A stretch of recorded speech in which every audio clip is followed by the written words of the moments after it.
¿Cuál es tu lectura? ¿Qué momento vive la economía del país? Bueno, efectivamente, como tú lo señalas, en estos días se han conocido los dictámenes de dos calificadoras sobre la situación fiscal del país. Creo que, bueno, aparte de la degradación a un nuevo escalón de una de ellas, era previsible más o menos lo que iban a decir.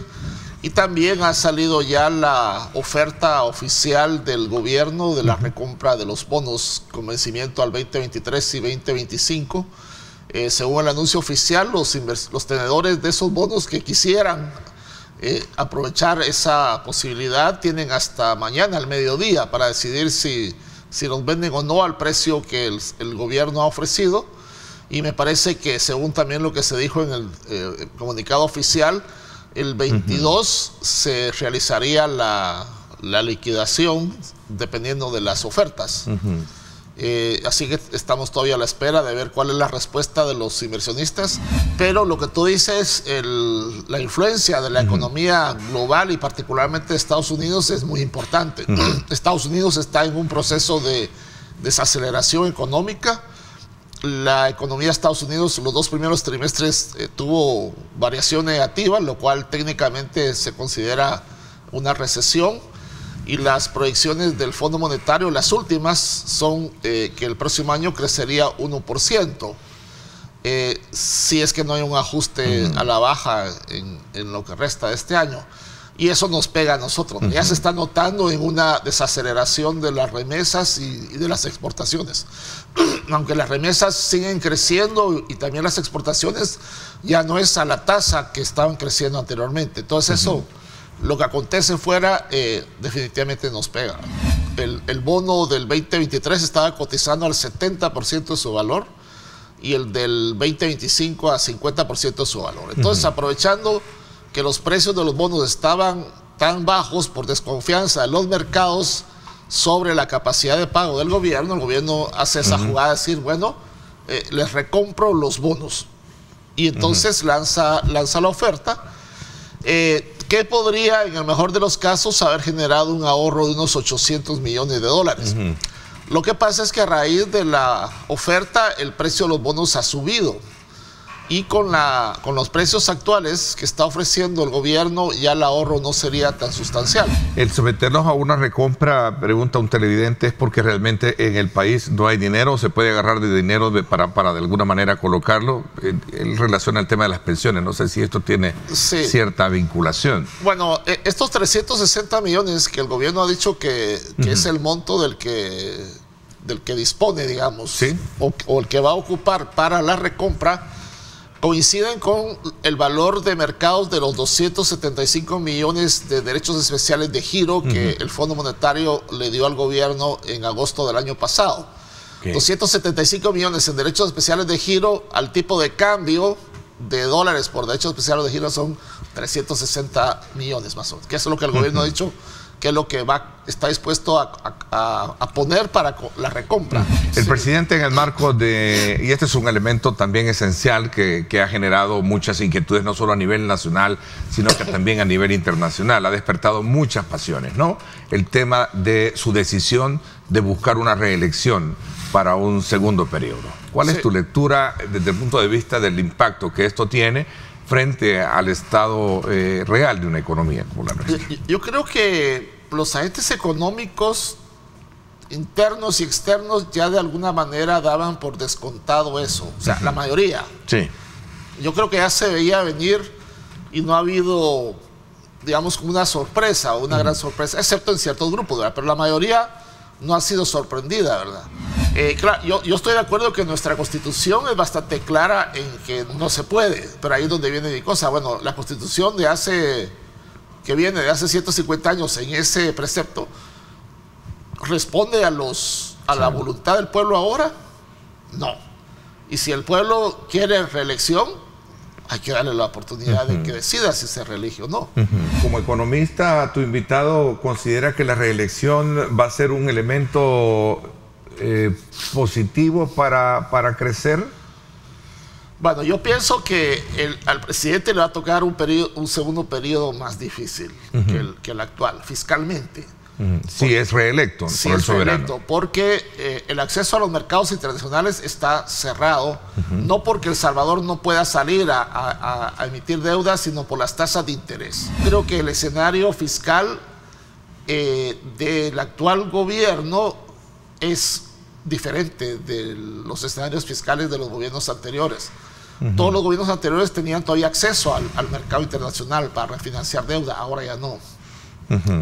Y esa es una variable fundamental. La Constitución debería ser expresión de la voluntad del soberano. En el momento en que hay contradicción, no cabe duda de que lo que debe primar es la voluntad del soberano y adecuar el texto constitucional a lo que el soberano piensa. Ese es mi punto de vista. ¿Entrampa las negociaciones, pregunta otro televidente, entrampa las negociaciones con el Fondo Monetario y otros organismos la decisión del presidente por buscar una reelección?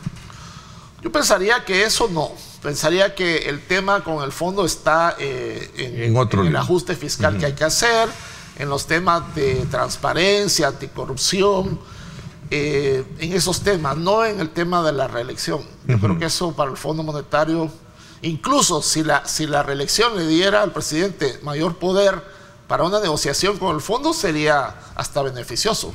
Si a los empresarios el problema que más le afectaba en la historia era la delincuencia, y ahora que se ha resuelto, podría esperarse un mejor futuro económico para el país. Bueno, primero, yo no diría que se ha resuelto. Digamos, se ha creado un escenario en el que va camino de solución, pero es incipiente, ¿verdad? Pero por lo menos tenemos un escenario que nunca habíamos tenido en el pasado, o sea que los malacates están fuera de las calles, hay algunos todavía que quedan por ahí, hay que sacarlos a todos.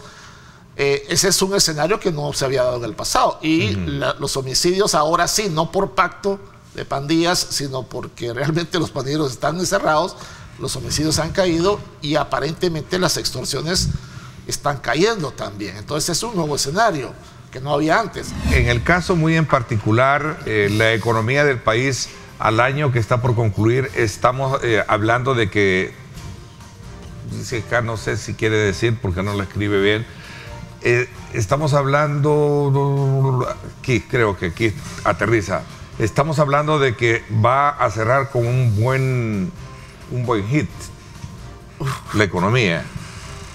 Si lo vemos en crecimiento económico, creo que va a ser un mal año. Yo creo que vamos a cerrar por el 2% de crecimiento o de repente menos. Entonces el hit podría ser si este tema de la seguridad se consolida y avanza. Ese sí podría ser un hit, pero en términos de crecimiento no va a ser un buen año este. El principal tema por el cual estamos acá es para hablar de este polémico tema o esta polémica que se ha generado alrededor del tema de la decisión del presidente Nayib Bukele de buscar participar por una reelección.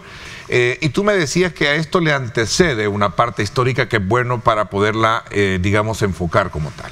Sí, vamos a ver. En primer lugar, no es responsabilidad del presidente el hecho de que un tribunal constitucional o el famoso control concentrado haya definido un tema, haya interpretado un tema o le haya dado significado en el caso del artículo 152. Lo que el presidente está haciendo es, ante la permisibilidad constitucional, está decidiendo optar para poder competir en un cargo. Quisiera aclarar eso porque el centro del debate no está en si él va a ser candidato o no, o si él tiene la responsabilidad de decidir si aparta la Constitución o no a partir de la jurisprudencia. En materia de interpretación histórica, prácticamente nosotros hemos tenido constituciones que permiten la reelección y hemos tenido constituciones que prohíben expresamente la reelección, y así ha ido variando, digamos, hasta la Constitución del 83. Ahora, las constituciones que han permitido, que han prohibido la reelección, básicamente tienen una expresión de el ciudadano que ha sido presidente no podrá reelegirse en el siguiente periodo. Lo dicen expresamente. Estoy hablando de la Constitución del del 1861, 1891, hay varias constituciones que dicen que expresamente no se podrá reelegir, pero las constituciones que han permitido la reelección dicen expresamente que el ciudadano que ha ejercido la presidencia podrá reelegirse por una única vez, por una tan sola vez. Y eso en 1950 cambian la redacción y en 1950 comienza ya a hablarse de no podrán ser presidentes los que. Y en 1961 tiene la misma redacción. En 1962, Ernesto, cambia la redacción. ¿Qué se entiende por reelección? Viene la Sala de lo Constitucional en el año 2003. Me paso el periodo histórico y me paso acá. Estoy agarrándote el hilo. Ok, interesante. Vámonos a la 83. ¿Sí? Me voy, Solo para traer el hilo. Hay constituciones que permitían la reelección, hay constituciones que no la permitían, pero lo decían expresamente. La del 62 la prohíbe. ¿Por qué? ¿Por qué la prohíbe? Porque dice no podrá ser presidente. Y la del 83 cambia el concepto adrede y dice no podrá ser candidato. ¿El qué? En el periodo, y me ingresa un elemento inmediato anterior, que es el debate, ¿verdad? Ahora, viene la Sala de lo Constitucional, y lo digo con respeto a lo que voy a decir.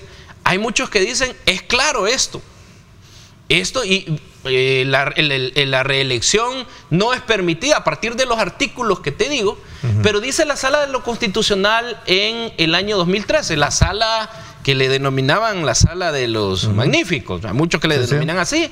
Pues esa sala, casualmente, desde la página 13 de la sentencia de inconstitucionalidad, la 163-2013, que hacía referencia a la candidatura del presidente Saca, desde la página 13 empieza a señalar una serie de temas, que es una interpretación. Pero esa sala también precisamente dice que el artículo concreto de si hay reelección o no es el 152. ¿Qué significa esto? La Sala de lo Constitucional, donde hizo muchos temas de país controvertidos, el tema del 125, que la Constitución dice de que los partidos políticos son el único medio, dijo no son el único medio, también pueden ingresar candidaturas independientes. Hay muchísimo tema que la Sala dio, que lo hace un tribunal constitucional.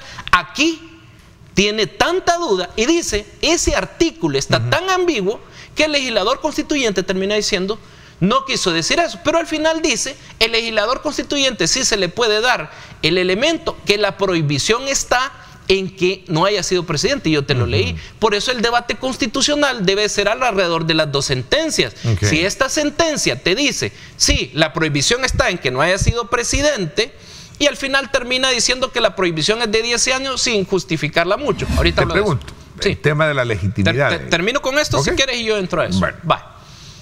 Hay 4 formas de cambiar los precedentes constitucionales. 1, error interpretativo. 2, el tema del cambio de configuración. Entran otras corrientes de pensamiento jurídico, falta de cambio en la realidad normada, y hay otro elemento más. Entonces viene la sala y uno de esos criterios lo utiliza y dice, mire, aquí hubo un error interpretativo de parte de la anterior sala. ¿Era válido lo que decía la anterior sala? Sí. Si es la Sala de lo Constitucional. ¿Se pueden cuestionar las decisiones de una Sala de lo Constitucional? Las sentencias de la constitucionalidad han dicho que los límites de la interpretación constitucional de un control concentrado, esto es, en este caso la Sala de lo Constitucional, es la sociedad. Y hay una sentencia que es la 14-2011 que dice que todos somos una sociedad de intérpretes. Todos somos intérpretes de la Constitución, pero el único que puede concretizar una disposición a través de una norma, a través de la interpretación, es la Sala de lo Constitucional. Dijeron los mismos magistrados. Es decir, que es válido, Ernesto, que la sociedad se interprete, que hayan debates constitucionales. Entonces, viene esta sala y dice aquí hay un error interpretativo. ¿Por qué? Porque la disposición, el constituyente, fue claro al señalar que una persona puede ser candidato siempre y cuando no haya sido presidente. Ojo, de ahí viene el despliegue de disposiciones de protección que en la alternabilidad en el ejercicio de la presidencia. ¿Por qué? Porque solo puede ser candidato una vez más. Okay. La Constitución no puede ser reformada para permitir una reelección por personas que han sido electas de forma ilegítima. Vamos a ver, hay una serie de sentencias, específicamente la de la Corte de Cuentas habló ya en detalle de eso, que los funcionarios públicos, el principio de legalidad, a diferencia de los particulares, no tienen derechos, ni prerrogativas, ni privilegios, tienen competencias. En tanto no exista la competencia, tú no puedes hacer nada. La competencia para la Asamblea Legislativa de destituir a los magistrados, sí, lo dice expresamente la Constitución. A partir de eso, la Asamblea Legislativa, no el presidente de la República, la Asamblea Legislativa, en un acto formal, solemne y público, destituye a los magistrados e incorpora a otros. ¿Son legítimos, sí o no? Por supuesto que son legítimos. Yo creo que es saludable que haya oposición. De hecho, lo decía la sentencia de inconstitucionalidad que declaró inconstitucional la democracia interna de los partidos. El problema de lo que se le denomina oposición es que se autoestá aniquilando a través de los partidos, y hoy recurriendo a organismos internacionales, algunos, o a países que están financiando, están estos grupos u ONG prácticamente haciendo oposición. ¿Es malo, sí o no? No, no es nada malo. Fíjate que tú mencionaste al doctor Enrique Anaya, ¿verdad? Tú lo mencionaste, si en vista de eso también hay una reacción de él y dice, ya que el asesor está mintiendo, dice, cabe aclarar, no hay ninguna sentencia que lo autorice la reelección presidencial. Los usurpadores firmaron una resolución de sobreseimiento sin efectos generales, que era el elemento que estabas explicando, ¿no? Él en principio es constitucionalista, aunque muchas sentencias le han dicho que la parte argumentativa es importante para una demanda y se las han rechazado, como el caso de los impuestos a los licores, como el caso de otra sentencia, unas demandas que metió, y la sala le dice, mire, hay elementos argumentativos necesarios. ¿Por qué estoy diciendo esto? Porque la opinión de él es parte de la interpretación de la sociedad o de los intérpretes constitucionales. Ahora, él lo que dice, y lo he visto ahí, él es un poco malcriado, ¿no? Yo le contestaría incluso si fuera menos malcriado y menos, pero lo digo con respeto de él. Pero no sé si él habrá leído una serie de sentencias donde dicen que las partes considerativas de las demandas de las resoluciones, no necesariamente sentencias, de amparo, inconstitucionalidad y habeas corpus son vinculantes. Y aquí la parte considerativa de la resolución de la sala, que fue sobreseimiento, yo no la puedo ignorar. Permitime, si es la sala de lo constitucional. Entonces él dice que no hubo una sentencia de fondo. Claro, no hubo una sentencia de fondo porque no argumentó bien. No hubo una sentencia de fondo porque la misma configuración anterior le dice, usted solo ha presentado screens o fotocopias. El presidente para la reelección deberá renunciar 6 meses antes, ¿no? Quiero terminar con eso. Hoy que ya anunció él su decisión. Y quiero terminar con eso. Sí. Gracias al abogado Enrique Anaya Barraza, hoy el presidente Bukele, y gracias porque la población sin duda también debe estar agradecida con él, hoy el presidente Bukele puede inscribirse como candidato y el pueblo salvadoreño puede decidir si sigue o no. Gracias a esa activación que quiso eliminar o quiso quitar de ser ciudadana salvadoreña a una persona, la sala se pronuncia y se pronuncia sobre el tema de la supuesta infracción de cuándo es reelección o no. Yo creo que también invitar al abogado Enrique Anaya Barraza que haya un debate constitucional, si no es malo. Yo creo que lo malo es ser malcriado y atacar a las personas de forma peyorativa. Pero bueno, el tema entonces está, Ernesto, que el presidente sí se puede inscribir según la sala de lo constitucional y el máximo intérprete. La disposición es clara, periodo inmediato anterior, si fue presidente allá, entonces no podrá ser candidato. Él no ha sido presidente, dice la sala, y entonces el pueblo salvadoreño puede decir. Respecto de los 6 meses, lo que dijo la sala es que él tenía que pedir una licencia. Es decisión de él, supongo lo dirá en su momento, si renuncia o solo pide licencia. La permisibilidad constitucional que se le ha dado es pedir licencia. Y ahí está la resolución.